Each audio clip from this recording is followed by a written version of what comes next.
Hey everybody, this is Garrett from Rolling Hops Beer Tours and welcome to Beer of the Week. Today we are going to be trying an IPA from Godspeed Brewery. So let's give it a crack and talk a little bit about it. Okay.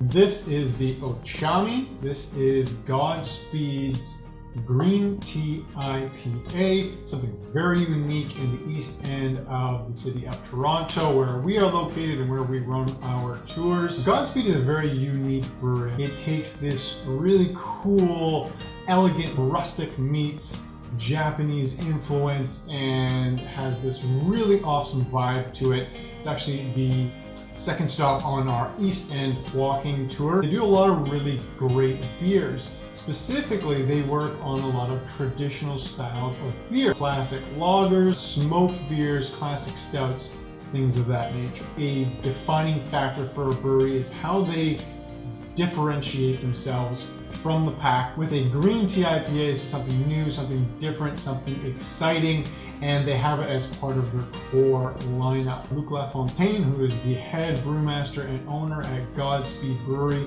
has a lot of ties to Japanese culture. He has a green tea field that is located over in Japan, and every year he makes the trip to harvest a whole bunch of green tea and use it for making his Ochame green tea IPA. So something cool and unique.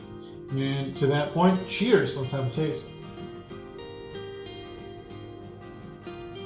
Right off the bat, as IPAs go, it doesn't hit you in the face with bitterness. It doesn't give you that pizzow like a lot of different IPAs might.